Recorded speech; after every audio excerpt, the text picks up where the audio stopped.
Hello everyone, welcome to जीवन दर्शन classes. आज हम लोग कुछ सम्स करेंगे, ठीक है। तो अब देखो, जैसे कि मैंने पहला सम बनाया हुआ है। एक लाइन को एक्स एक्सिस के पैरेलल रखा है और डिस्टेंस कितना है 5 यूनिट्स का। अब देखो, तुम्हें उसका इक्वेशन लिखना है ना, सबसे पहले उसके कोऑर्डिनेट्स लिख लो। तो मैंने जो कोऑर्डिनेट्स है उस लाइन का कोऑर्डिनेट्स कहाँ गया आएगा, उस वाई एक्सिस पे। और वो एक्सिस पे कितना कोऑर्डिनेट्स आया, देखो ध्यान से, 0,5। तो मेरा इक्वेशन क्या होगा, y इक्वल्स टू 5। मेरा y क्या है, 5 है, x क्या है, 0 है। तो y equals to 5 is the equation. तो डायरेक्ट आप लिख सकते हैं, कोई रटना नहीं पड़ेगा। कुछ लोग कंफ्यूज हो जाएंगे कि सर x इक्वल्स टू 5 लिखो कि y इक्वल्स टू 5 लिखो। उतना क्या दिक्कत है, कोऑर्डिनेट्स लिखो और डायरेक्ट लिख दो। सेकंड नंबर, अब देखो, मेरे पास दो लाइन दिए हुए हैं। मुझे कहा गया कि मेरे पास क्वेश्चन में ये था कि मेरा एक लाइन है जो पैरेलल है दूसरे लाइन के साथ, ठीक है। और दूसरा लाइन का 2 पॉइंट दिया हुआ। तो मैंने क्या किया ना, उसको विजुअलाइज करके एक ड्राइंग ही कर लेता हूँ। एक लाइन बनाया, दूसरा लाइन के साथ पैरेलल है।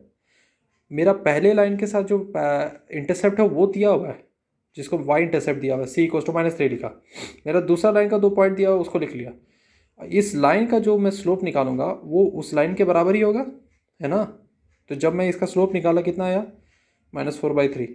वही स्लोप निकालने का सेम फॉर्मूला, -5 डिवाइडेड बाई 4+2, ठीक है, -4/3। अब दोनों स्लोप को इक्वेट कर दिया। दूसरे लाइन का मेरा स्लोप पता है मुझे, वाई इंटरसेप्ट पता है मेरे को। तो मैं इक्वेशन ऑफ लाइन निकाल सकता हूँ ना, y equals to mx plus c. तो m को क्या किया, -4/3x और -3 कर दिया। फर्दर सॉल्व करेंगे तो क्या आया, 4x प्लस 3y प्लस 9, ठीक है, इक्वल टू 0।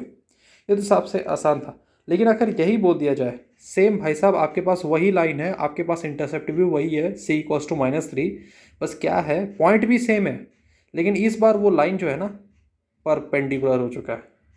तो आप क्या करोगे, आप इस लाइन का जो स्लोप निकाले थे ना, वो तो याद है, m2 इक्वल्स टू -4/3, ठीक है सर।